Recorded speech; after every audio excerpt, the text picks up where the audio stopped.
에베소서 5장 8절에서 14절까지 말씀입니다. 에베소서 5장 8절에서 14절까지 말씀입니다. 한 절씩 교독하고 마지막 14절은 다 같이 읽겠습니다. 너희가 전에는 어두움이더니 이제는 주 안에서 빛이라. 빛의 자녀들처럼 행하라.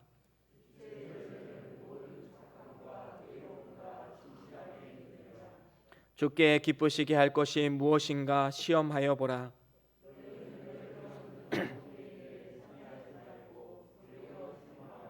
저희의 은밀히 행하는 것들은 말하기도 부끄러움이라.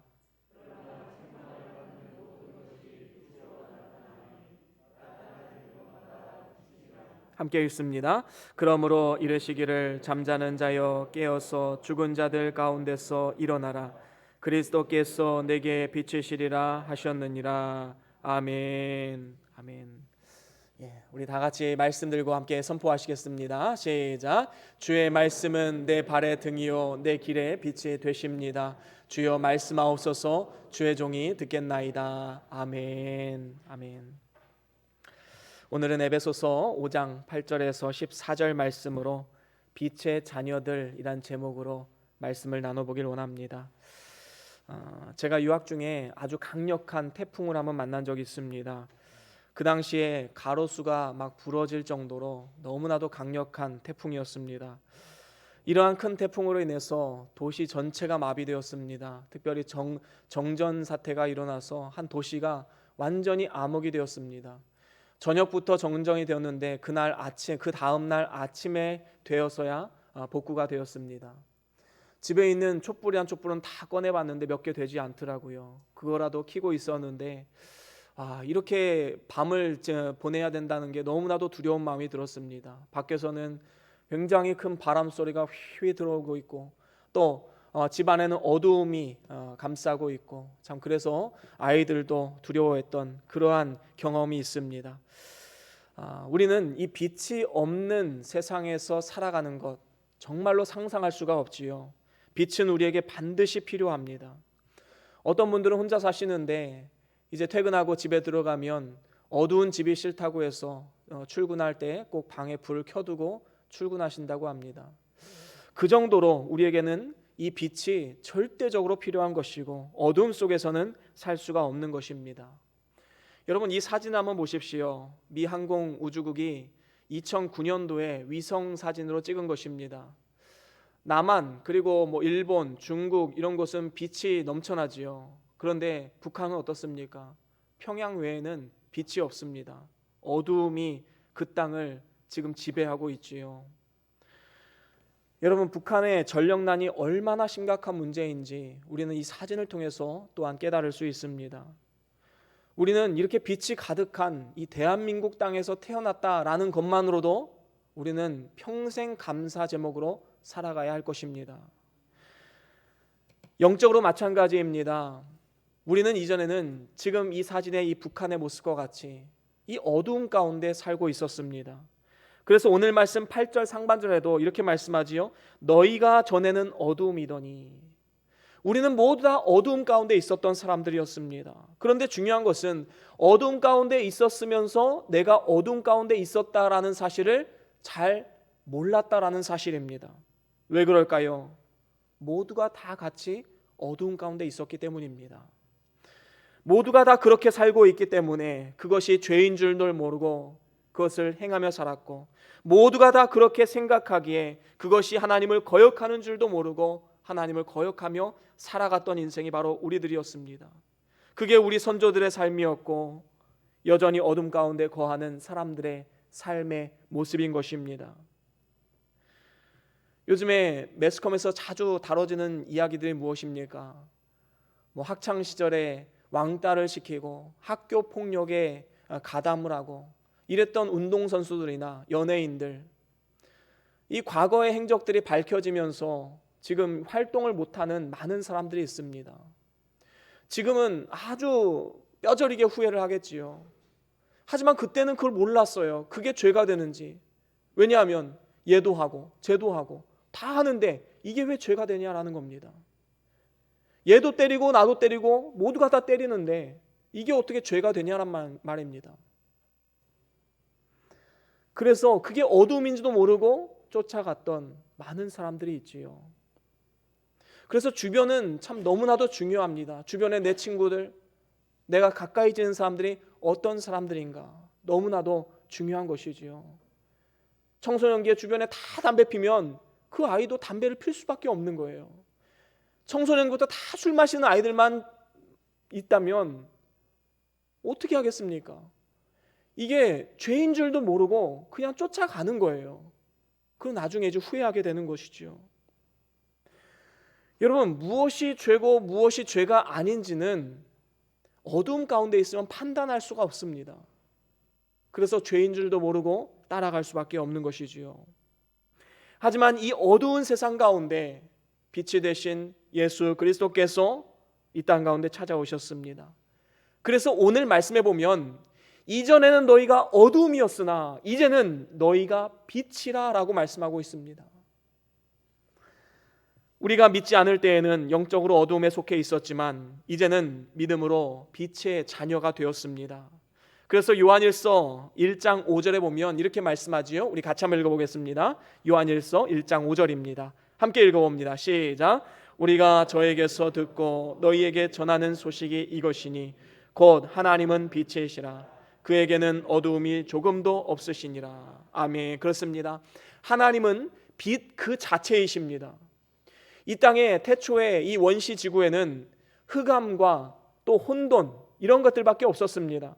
그런데 이러한 상황 가운데 빛 되신 하나님께서 빛이 있으라 라고 명하셨을 때 이 흑암이 있고 혼돈하던 이 지구상에 빛이 생겨나게 되었습니다. 그리고 그 빛으로부터 생명의 역사들이 나타나게 되었던 것이지요. 이처럼 우리의 영적인 아버지가 빛 그 자체이시기 때문에 그의 자녀들인 우리들도 역시 빛의 자녀다운 삶을 살아가야 마땅한 것입니다. 말은 빛의 자녀라고 말하는데 행동은 어둠의 자녀다? 이건 말이 앞뒤가 맞지 않는 것이지요. 자녀라면 부모의 외모, 성격, 모든 면에서 닮아갈 수밖에 없습니다. 그렇기 때문에 오늘 하나님께서 우리에게 전해주시고자 하는 메시지는 너무나도 분명합니다. 그것은 바로 너희들이 빛의 자녀이기 때문에 빛의 자녀다운 삶을 살아가야 된다라는 것입니다. 우리가 어떻게 빛의 자녀가 되었습니까? 참 빛이신 예수 그리스도께서 우리의 삶 가운데 찾아오셨기 때문입니다. 요한복음 1장 9절에 보면 이렇게 말씀하지요. 함께 같이 읽어보겠습니다. 요한복음 1장 9절입니다. 시작. 참 빛 곧 세상에 왔어. 아멘. 그렇습니다. 참 빛, 다시 말하면 예수 그리스도께서 이 땅에 빛으로 오셨다라고 말씀하고 있습니다. 그리고 천국을 보여주시고 구원의 길을 우리에게 가르쳐 주셨습니다. 그래서 계속해서 이렇게 말씀하지요. 요한복음 1장 10절 계속해서 쭉 한번 읽어보겠습니다. 시작. 그가 세상에 계셨으며 세상은 그로 말미암아 지은 바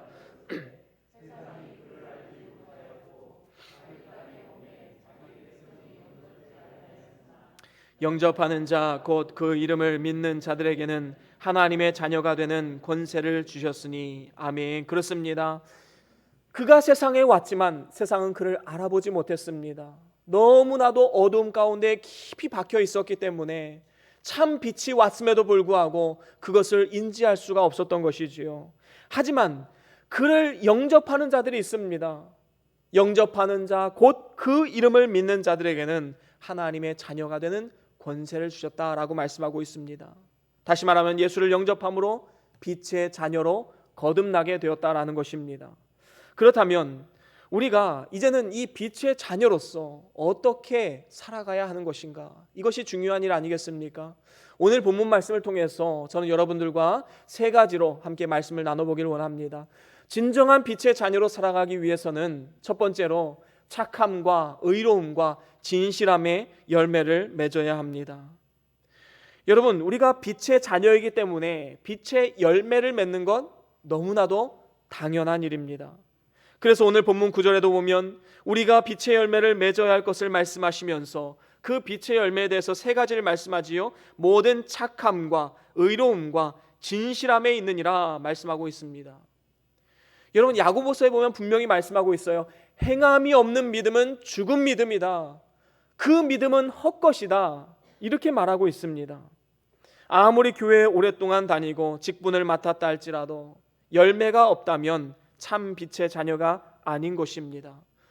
우리가 진정으로 빛의 자녀라면 우리의 삶을 통해서 그 빛이 참된 빛이다라는 것을 증명해내야 되는 것이지요. 이것이 바로 우리의 건설구원의 삶의 모습입니다. 특별히 빛의 열매는 먼저는 모든 착함으로 나타난다라고 말씀합니다. 이것은 세상 속에서 우리의 선한 일을 통해서 주변 사람들에게 칭찬받아야 됨을 말씀하고 있는 것이지요. 베드로전서 2장 12절에 보면 이렇게 말씀합니다. 우리 같이 한번 읽어볼까요? 베드로전서 2장 12절입니다. 함께 읽어봅니다. 시작.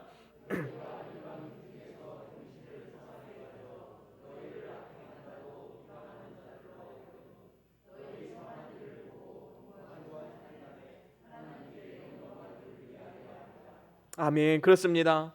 여러분, 오늘날 이 세상은 우리 믿는 사람들, 특별히 교회를 엄청나게 비판하고 있지요.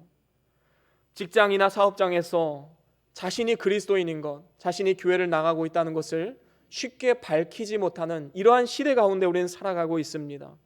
기독교의 이미지는 이미 땅에 떨어졌습니다. 그래서 방금 우리가 읽은 말씀처럼 우리에게 악행을 하고 비방하는 자들, 우리 주변에 너무나도 많이 있지요. 이러한 상황 가운데 우리가 신세한탄하면서 왜 우리를 몰라주느냐 이렇게 세상을 향해 외치는 것은 진정한 빛의 자녀들의 태도가 아닌 것입니다. 여러분, 우리는 나로부터 시작을 해야 됩니다. 정말로 우리 때문에 교회가 욕을 얻어먹고 하나님의 영광이 가리우는 일이 생겨졌다면 나부터 이제 빛 대신 예수 그리스도를 증거하는 삶을 살아가야 된다는 것이지요. 그것은 착한 일들을 통해서 나타나게 되는 것입니다. 나로부터 나부터서라도 우리는 적극적으로 선한 일을 해야 된다는 것이지요. 진정한 빛의 자녀의 삶은 바로 이런 삶이다. 이러한 것을 우리의 삶을 통해서 증거해야 되는 것입니다. 가장 가깝게는 가족들에게, 더 나아가서 친구들, 직장 동료에게 적극적으로 선한 일을 감당해야 된다는 것입니다. 나로부터 시작되면 우리가 심겨진 그 땅이 변화되게 되고 결국에는 이 나라 민족이 복을 얻게 되는 것입니다. 그렇게 될 때에 어떤 일이 일어납니까? 방금 우리가 읽은 말씀 마지막에 보면 너희 선한 일을 보고 권고하시는 날에 하나님께 영광을 돌리게 하려 함이라. 우리의 선한 일을 보고 그들이 하나님께 영광을 돌리는 그날이 분명히 오게 된다라는 것입니다. 그렇습니다. 이러한 이유로 우리는 적극적으로 선함, 착한 일에 힘써야 되는 것이지요. 그런가 하면 빛의 열매 두 번째는 의로움에 있다고 했습니다. 빛의 자녀는 의로워야 됩니다. 우리 하나님께서 공의로우신 하나님이시기 때문에 우리도 역시 그 속성을 닮아가야 되는 것이지요. 하지만 이 세상은 어떻습니까? 각종 부정부패와 불의로 가득 차 있습니다. 그렇기 때문에 우리 빛의 자녀들은 더욱더 빛을 드러내기 위해서 의로운 삶을 살아가야 되는 것이지요. 빛을 발하고 어둠을 깨치고 승리할 수 있게 되는 것입니다. 예레미야 5장 1절에 보면 이렇게 말씀합니다. 우리 같이 한번 읽어볼까요? 예레미야 5장 1절 말씀입니다. 함께 읽어봅니다. 시작. 너희는 예루살렘 거리로 빨리 왕래하며 그 넓은 거리에서 찾아보고 알라. 너희가 만일 공의를 행하며 진리를 구하는 자를 한 사람이라도 찾으면 내가 이 성을 사하리라. 아멘. 그렇습니다. 이 사회가 악을 향해서 지금 치닫고 있음에도 불구하고 하나님께서 이 세상을 멸하시는 것을 유보하시고 계속해서 용서하시는 이유가 무엇입니까? 바로 의로운 자들이 이 땅 가운데 있기 때문입니다. 하나님의 진리를 간구하며 하나님을 바라보며 의지하는 자들이 있기 때문에 이 땅이 복을 받고 있는 것입니다.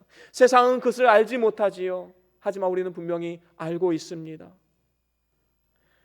믿음 위에 바로 서 있는 의로운 사람들이 있음으로 인해서 그 가정이 복을 얻고, 한 사람이 바로 섬으로 인해서 그 교회가 복을 얻고, 한 사람이 바로 섬으로 인해서 그 나라와 민족이 복을 얻게 되는 것입니다. 이것이 바로 영적인 원리이지요. 그렇기 때문에 우리는 이 땅 가운데 의로움을 행하는 그러한 삶을 살아가야 마땅한 것입니다. 그런가 하면 빛의 열매, 마지막 세 번째는 진실함이지요. 여러분, 믿음은 곧 진실입니다. 진실을 떠나면 아무리 열심히 있어도 그것은 참 믿음이 될 수가 없는 것이지요. 예수님께서 세상 마지막 때에 참 믿음을 보겠느냐 말씀하셨습니다. 말세가 되면 될수록 참 믿음을 보기가 희귀해지는 이러한 시대가 될 것이다 라고 말씀하는 것이지요. 여러분, 진실된 믿음, 우리가 추구하고 바라봐야 할 믿음의 모습인 것입니다. 진실한 믿음을 가지기를 우리는 기도해야 되는 것이지요. 진실하지 못한 외식하는 자, 위선자, 하나님께서 가장 싫어하는 사람들입니다. 여러분, 결국에는 진실은 승리하고 거짓은 패할 수밖에 없습니다. 왜냐하면 하나님께서 진실하시기 때문입니다. 우리 시편 말씀 한번 읽어볼까요? 시편 84편 11절 말씀입니다. 시편 84편 11절 함께 읽어봅니다. 시작. 여호와 하나님은 해요 방패시라.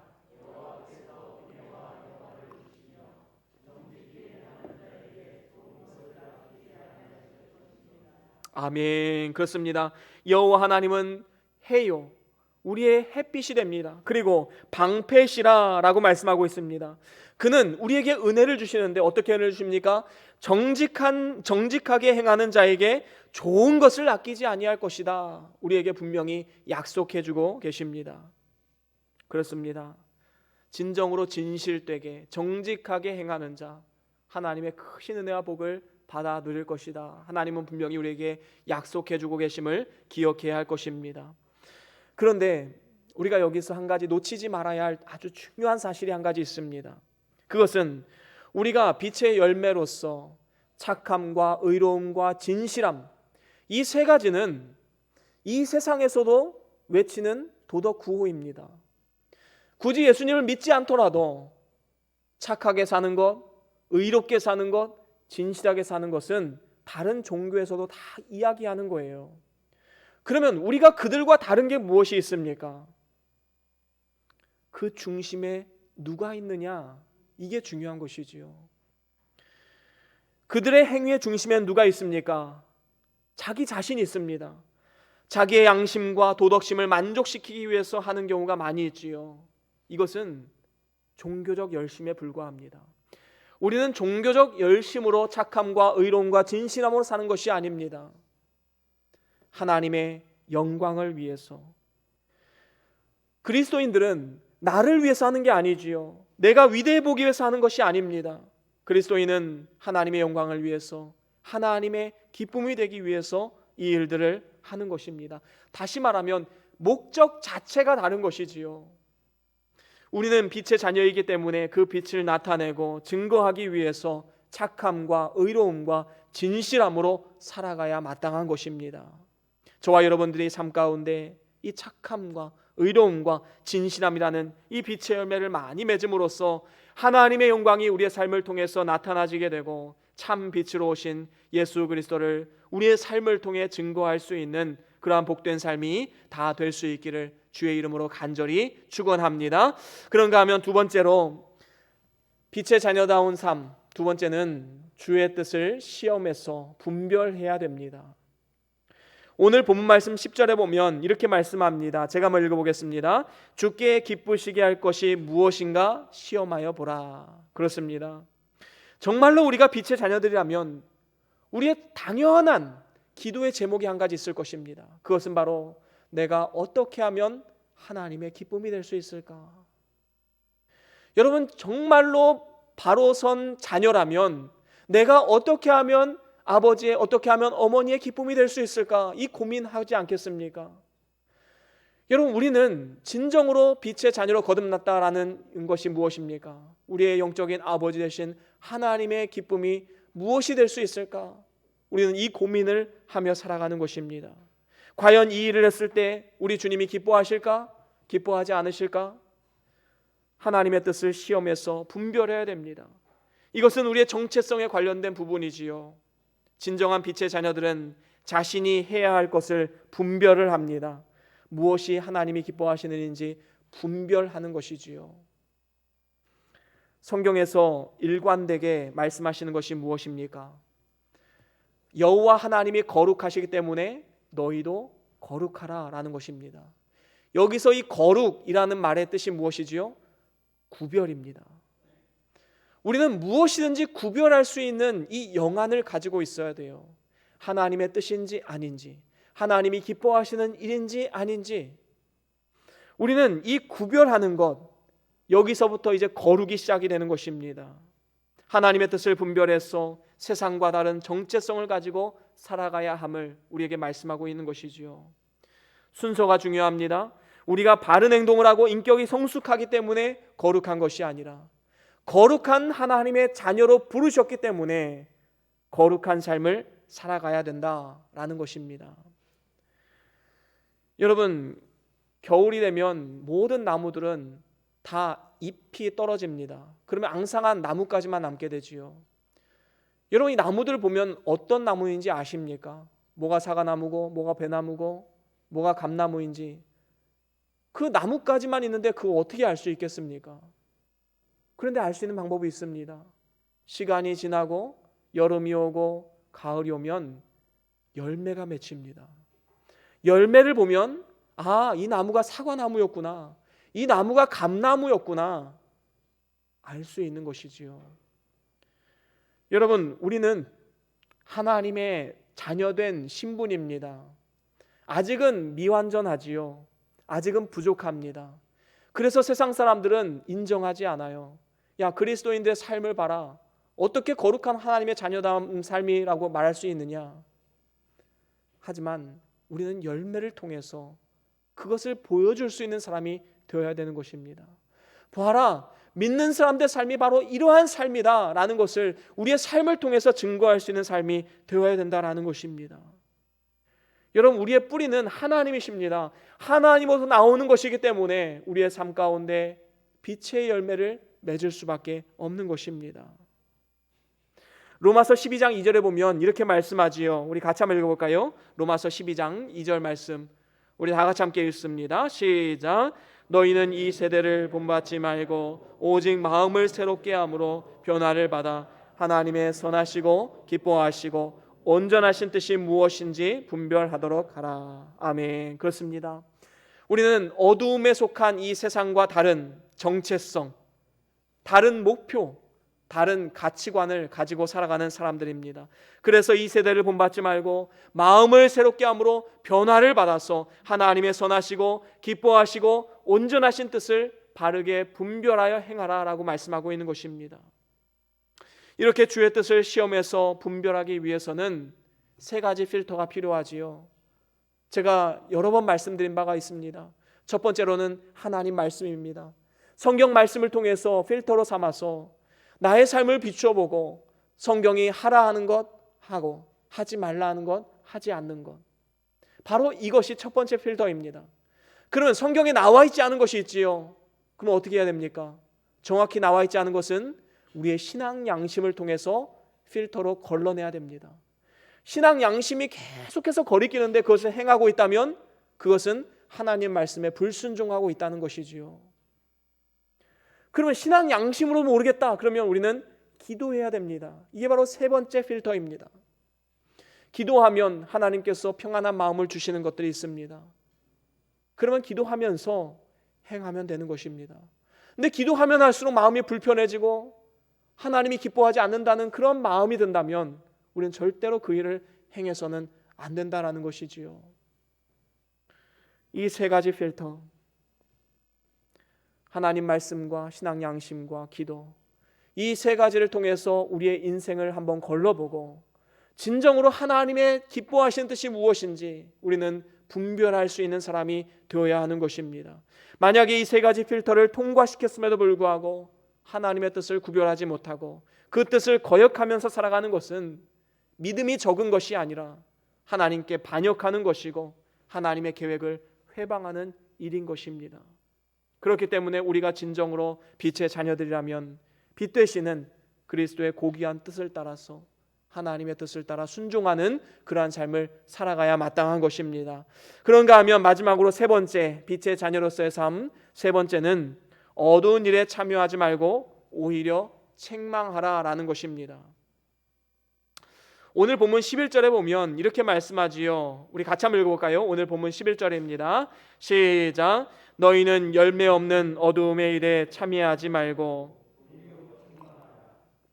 아멘. 그렇습니다. 빛의 자녀들은 어두운 일에 참여하지 않고 오히려 책망할 수 있는 사람이 되어야 하는 것입니다. 빛은 어두움 속에서 더 큰 위력을 발휘하게 되는 것이지요. 그래서 우리는 주위의 어두움을 탓하지 말아야 합니다. 내 주변에는 왜 이렇게 어두운 일이 많을까? 왜 이렇게 죄악된 일들이 많을까? 여러분, 그것을 탓하지 마십시오. 우리가 진정으로 빛의 자녀라면 그 어두움 속에서 빛의 실력을 발휘해야 됩니다. 그 어두움을 깨뜨리고 정복해야 되는 것이지요. 이게 빛의 사명입니다. 하지만 안타까운 것은 오늘날 세상의 어두운 일을 책망하는 입장에 서야 할 교회가 오히려 어두운 일에 앞장서는 모습이 많이 나타나고 있다는 사실입니다. 이로 인해서 교회는 점점 더 침체되어져 가고 있고 세상으로부터 조롱을 당하고 있음을 우리는 안타깝게 생각해야 됩니다. 여러분, 마치 하나님과 바알 이 두 사이에서 머뭇머뭇하면서 어디로 가야 될지, 무엇을 선택해야 할지 몰라서 방황하는 엘리야 시대의 이스라엘 백성들, 그리고 신약 시대에는 차든지 뜨겁든지 해야 되는데 그렇지 않고 뜨뜻미지근한 신앙생활을 하면서 하나님 앞에 책망받았던 이 라오디게아 모습처럼 혹시 우리도 역시 하나님의 뜻을 구별하지 못하고 이도저도 아닌 그러한 삶을 살아가고 있지는 않습니까?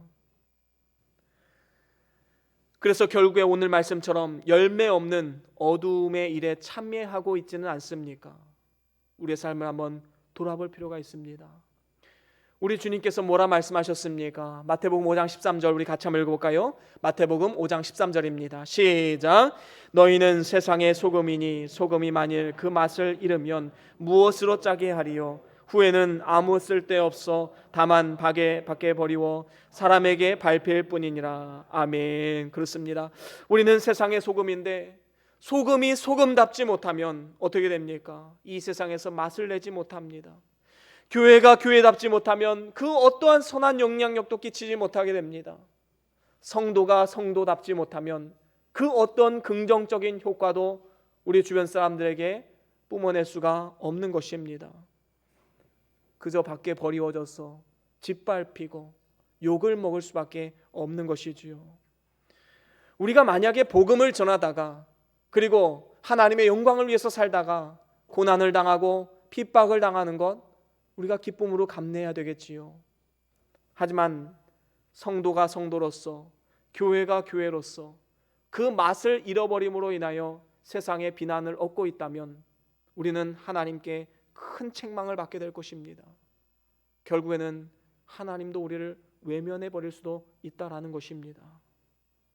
그래서 우리는 빛의 자녀들로서 어두운 일에 참여하지 않을 뿐만 아니라 이제는 적극적으로 그들을 책망할 수 있는 사람이 되어야 합니다. 이것은 단순히 기독교 윤리의 문제가 아닙니다. 교회와 성도의 존립 자체, 그 목적, 그 자체인 것이지요. 그런데 여기서도 아주 중요한 문제 한 가지가 있습니다. 여기서 보면 이 책망하라 이 단어를 잘 이해해야 된다는 것이지요. 여러분이 책망한다는 것은 세상을 향해서 비판과 정죄만 일삼으라 그런 것은 아닙니다. 오히려 그들을 깨우쳐서 빛 가운데로 데려와라 라는 의미를 가지고 있는 것이지요. 여러분, 예수님께서는 세리와 죄인들, 창기들의 친구가 되어주셨습니다. 이 친구가 되었다, 어떤 의미지요? 그들과 동화되었다라는 의미입니까? 그렇지 않습니다.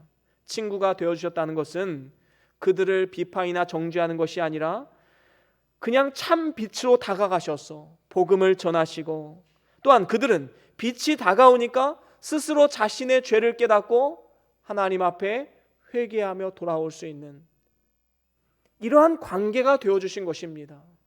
그저 예수님은 빛으로 다가가기만 하신 거예요. 그들의 삶 가운데 그들의 삶을 돌아보면서 회개하는 건 그 사람의 몫인 것입니다. 여러분, 삭개오를 한번 보십시오. 예수님은 한 번도 삭개오에게 이런 말 하지 않으셨습니다. 너 왜 그렇게 죄 많이 지었니? 너 그렇게 사는 거 죄야. 이런 말 한마디도 하지 않으셨어요. 예수님은 삭개오를 바라보면서 뭐라고 말씀합니까? 삭개오야, 내려와라. 내가 오늘 너의 집에 유하여야겠다. 예수님은 그냥 다가가신 것입니다. 복음을 증거하셨습니다. 그러자 이 삭개오는 어떻게 됩니까? 자신의 잘못을 깨닫고 예수님께 이런 고백을 하지요. 주님, 보시옵소서. 내 소유의 절반을 가난한 자에게 주겠고 만일 누구에게나 이 토색한 일이 있다면 4배나 갚겠나이다. 여러분, 누가 그를 그렇게 시켰나요? 아무도 시킨 사람이 없습니다. 그는 스스로 참 빛이신 예수님을 경험하고 나니까 자신의 그 더러운 죄악을 깨닫고 이제는 내가 여기서 돌이켜야겠다라고 스스로 결단하게 된 것입니다. 여러분, 비판과 정죄는 절대로 변화를 일으킬 수 없습니다. 진정한 변화는 사랑을 통해서 이루어지는 것입니다. 진정으로 사랑으로 다가가고 진정으로 참 빛으로 다가가면 사람은 변화될 수밖에 없는 것입니다. 오늘날도 마찬가지입니다. 로마서 1장에 보면요, 굉장히 많은 이 죄의 목록들이 열거가 됩니다. 우리 같이 한번 볼까요? 로마서 1장 28절. 여기에 보면 저희가 마음에 하나님을 두기를 싫어해서 저희들을 상실한 마음 그대로 내어버려두사 합당치 못한 일을 하게 하셨다. 다시 말하면 죄악된 길로 그냥 유기하셨다라는 것입니다. 그 죄는 어떤 죄입니까? 모든 불의, 추악, 탐욕, 악의가 가득한 자, 시기, 살인, 분쟁, 사기, 악독이 가득한 자, 수근수근하는 자, 비방하는 자, 하나님을 미워하는 자, 능욕하는 자, 교만한 자, 자랑하는 자, 악을 도모하는 자, 부모를 거역하는 자, 우매한 자, 배약하는 자, 그리고 무정한 자, 무자비한 자. 여러분, 수많은 죄의 목록들이 있지요. 32절에 보면 이렇게 말씀합니다. 함께 읽어볼까요? 시작. 저희가 이 같은 일을 행하는 자는 사형에 해당한다고 하나님의 정하심을 알고도 자기들만 행할 뿐 아니라 또한 그 일을 행하는 자를 옳다 하느니라. 여러분, 지금 우리의 잘못은 무엇입니까?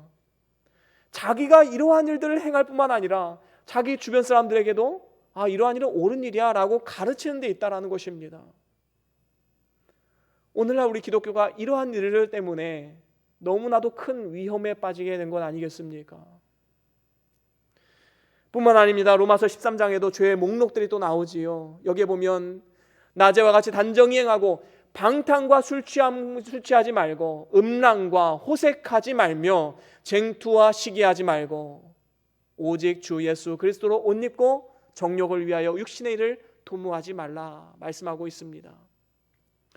여러분, 지금 우리가 읽은 이 죄의 목록들을 보면 우리가 신앙 양심에 거리끼는 것들이 몇 가지가 있을 거예요. 그러한 것들을 바라볼 때에 정말로 아픔이 있습니까? 내가 이러한 죄악 때문에 하나님 예비하신 복을 받지 못하고 있었구나라는 이런 안타까움이 여러분들에게 있습니까?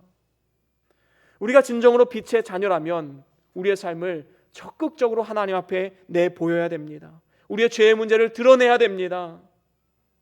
그래서 이러한 일에 참여하지 않도록 우리는 날마다 우리의 삶을 돌아보아야 마땅한 것이지요.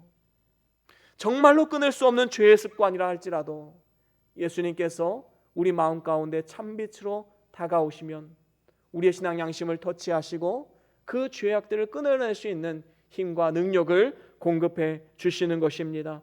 그렇습니다. 이러한 성경에 나오는 죄의 문제들에 대해서 먼저 우리 스스로는 엄격한 잣대를 한번 들이대야 됩니다.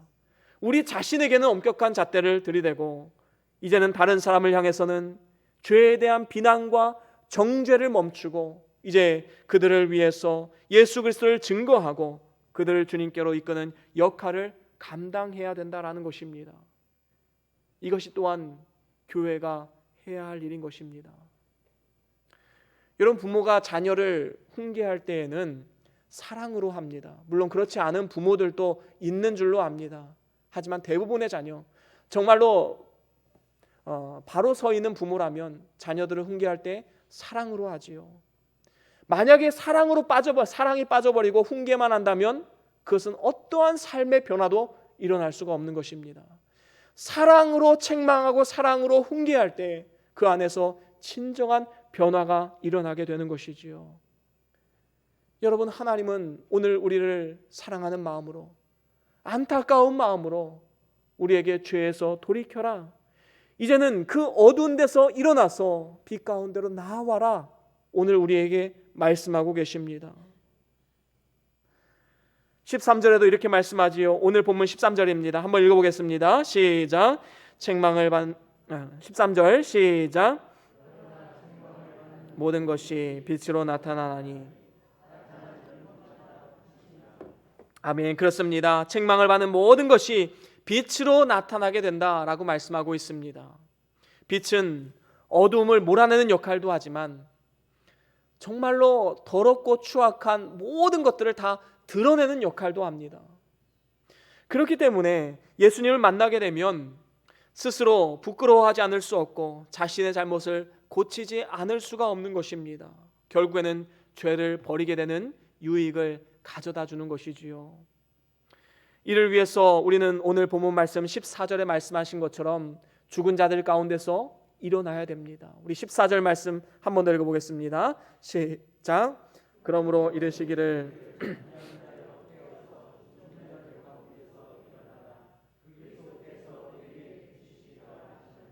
아멘. 그렇습니다. 여기서 잠자는 자는 이제 심령이 잠을 자고 있는 성도들을 말하지요. 그리고 죽은 자들이라는 것은 그 영혼이 죽은 자들을 의미합니다. 그래서 이 죽은 자들 가운데서 일어나서 빛을 비추라 라고 명하고 있는 것입니다. 이사야 선지자를 통해서 우리에게도 이렇게 또한 말씀하셨지요. 이사야 60장 1절 함께 한번 읽어보겠습니다. 이사야 60장 1절입니다. 시작. 일어나라, 빛을 발하라.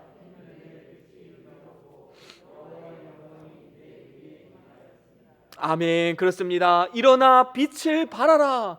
하나님은 오늘 우리에게 이렇게 말씀하고 계십니다. 잠에서 깨어나서 빛을 발하라 말씀하는 것이지요. 그렇습니다.